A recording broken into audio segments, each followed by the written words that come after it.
Welcome to the deep dive. You've given us a stack of sources, all published today, December 17th, 2025. We have technical papers, product announcements, market filings. And our mission is to cut through the noise.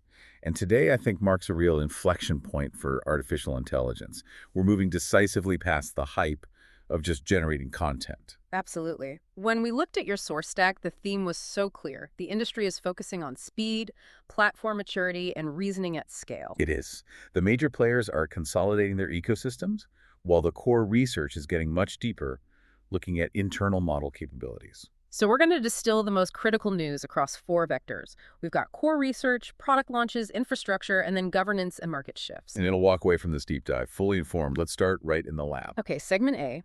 Here, the academic community is really focused on making these huge frontier models smarter, but also safer. And the first headline is a major step toward, demystifying that black box. It's the advance of what are called predictive concept decoders, or PCDs. Okay, PCDs. This is for interpretability, right? Making sense of what's happening inside. Exactly. It's an architecture designed for scalable end-to-end interpretability.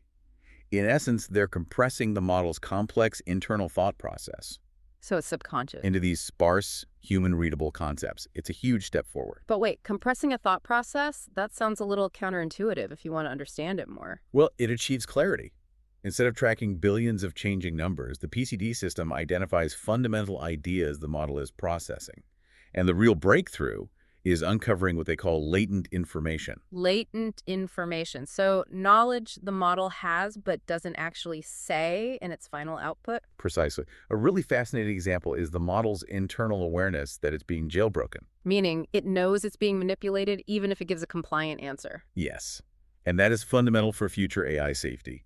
It shifts auditing from just testing the output to actually understanding intent. Wow. Okay, moving from safety to pure capability, we have this incredible example of human-AI collaboration. This is where augmented intelligence really shines.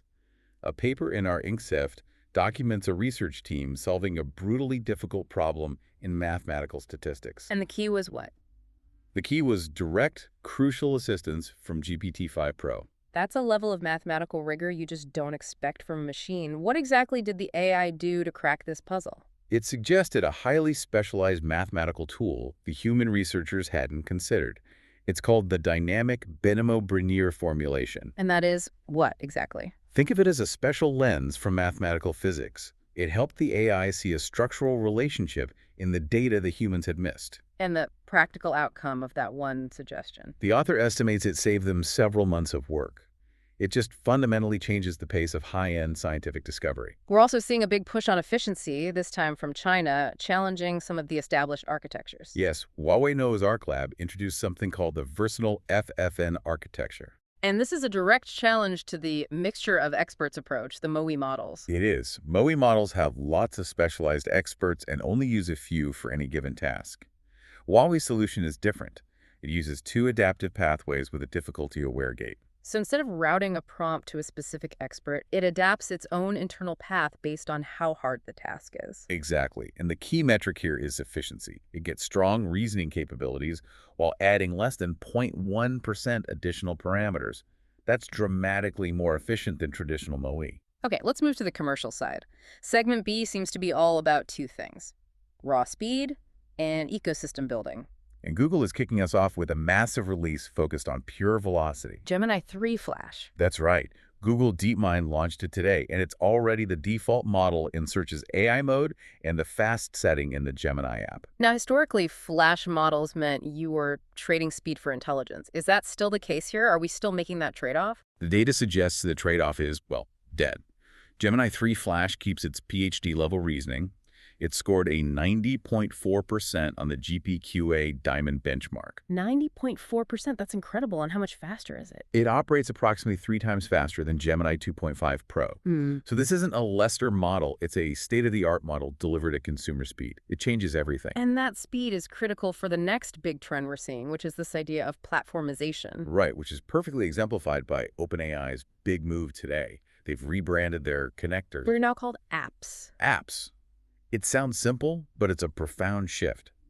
OpenAI is trying to solidify ChatGPT as a central platform, like the App Store moment for mobile. And they've opened a submission portal for developers. What's the technical change that allows them to go from a simple connector to a robust app that an enterprise would actually It's trust? all built on something called the Model Context Protocol, or MCP. It dictates the rules for how third-party services securely interact with the model. For developers, this standardization is crucial. It streamlines everything. For ChatGPT's reported 800 million weekly users. It's about building a real, auditable business ecosystem. That's the goal. Now shifting focus to more immersive tech, Tencent AI Lab is pushing the boundaries in virtual world generation. They've released the Hunyuan World Model 1.5. They're positioning it as China's first open-source, real-time interactive platform for this. An interactive platform, not just a video generator. What's the key bit of tech there? It's their open-sourced training framework. It relies on a next frame's prediction task. Which is designed to do what? It's designed to achieve two very difficult things at once: real-time performance and true 3D consistency in the world it generates. So moving from static video to something you can actually interact with. Exactly. A real-time simulation platform. And finally, in this segment, Robinhood is doubling down on AI for its high-value customers. They confirmed the launch of Cortex, a suite of AI workflow tools for their Gold subscribers. The whole point of Cortex is friction reduction. Taking user research and turning it directly into trading actions. Yes, translating complex analysis into immediate optimized trades. And the motivation is pretty clear when you look at their numbers. Which are? This directly serves their prediction market segment, which has ballooned to over $13 billion in monthly trade value. AI is becoming a core mechanism for generating that volume. Okay, let's dig into segment C, the foundational infrastructure. We start with a really fascinating convergence story. Nvidia is pushing AI into the quantum realm. This is a major infrastructure milestone. Nvidia announced CUDA QEC version 0.5.0. It includes infrastructure for real-time quantum error correction. Powered by AI. Powered by AI. Now, quantum systems are famously fragile. For anyone listening who isn't a quantum physicist, why is AI-powered error correction so important? Well, quantum processors, or QPUs, use qubits, which are extremely sensitive to noise. Any error corrupts the whole computation. QAC is what corrects those errors, but it has to be almost instantaneous. And that's where the AI comes in. Exactly. Yeah. Nvidia's solution integrates their Tensor inference engine, a classical AI component, to run alongside the QPU. The AI acts as a low-latency, real-time cleanup crew for the quantum calculations. So classical AI is helping make quantum computation scalable. It's absolutely critical for it. Okay, back to classical compute. A big funding round today aiming directly at Nvidia's traditional dominance. That would be Mythic, an AI chip startup. They just secured a $125 million funding round. And their focus is on analog AI chips. What's the advantage there? Energy efficiency is a huge one. Analog computing uses significantly less power and generates less heat. Which makes it ideal for edge computing. Perfect for the edge. Devices like sensors, drones, factory robots.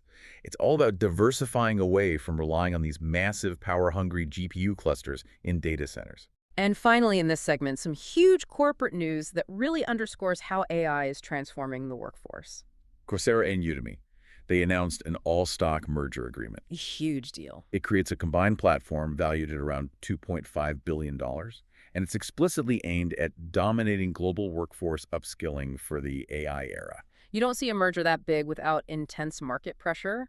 What's the immediate financial takeaway for this new combined company? They're projecting annual revenue over $1.5 billion. But the key metric for shareholders is the anticipated annual run rate cost synergies. Which is how much? $115 million within 24 months.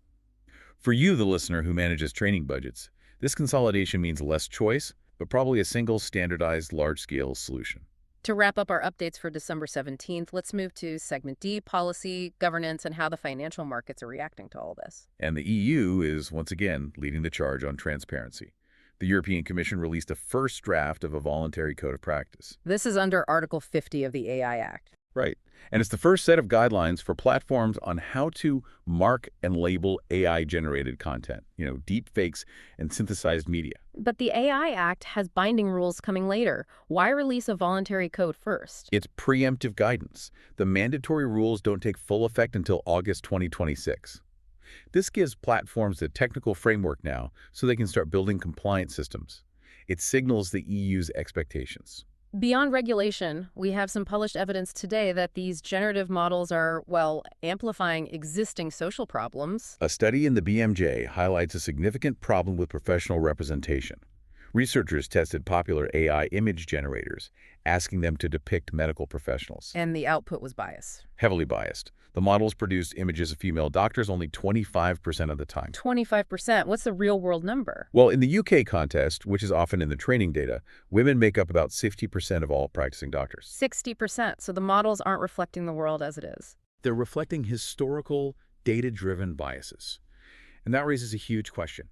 If the models are this wrong about basic demographics, how much subtle bias is in their complex reasoning? Right. That's the core issue the study really brings to light. On the financial side, the biggest headline today involves Amazon and a massive potential investment in OpenAI. Reuters is reporting a deal potentially worth $10 billion. And this isn't just a capital injection. It's strategic. It's about infrastructure.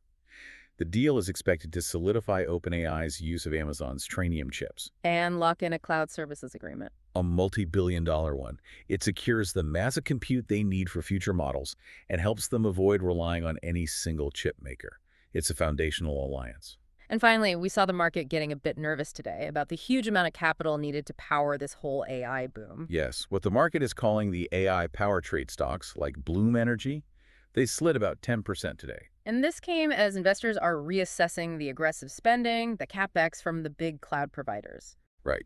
The market is starting to pump the brakes a little. They're demanding clearer visibility that the huge amounts being spent on electricity and infrastructure will actually generate a sustainable return. Which brings us back to our original theme, the demand for returns at scale. Exactly. Okay, so let's try to tie this all together. Today's deep dive, it showed us that the latency-intelligence trade-off is effectively over.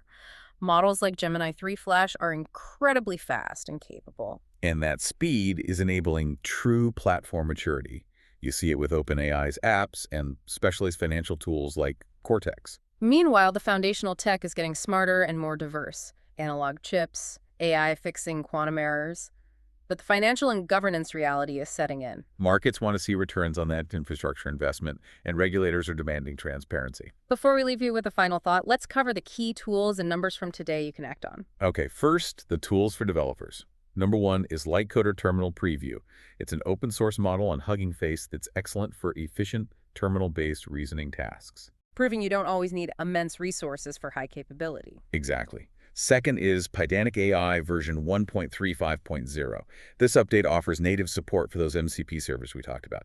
It makes standardizing your agent tooling across platforms much, much simpler. And the numbers of the day. First, 90.4%. That's the GPQA Diamond score from Gemini 3 Flash. It's the metric that signals the end of that speed versus smart's compromise. And the second number. 115 million. That's in dollars. The annual cost synergies expected from the Coursera and Udemy merger. It just highlights the financial intensity and consolidation happening in the AI upskilling market. So the policy and research signals today show that AI is no longer just a technical problem. It's a question of how accurately it represents our society. And if these powerful, fast, integrated agentic systems perpetuate existing biases, like that doctor image bias that wildly underrepresents women. Can we truly trust them to be helpful and objective without constant, explicit human auditing? And that is the core challenge you, the learner, will have to grapple with as you start using these new capabilities.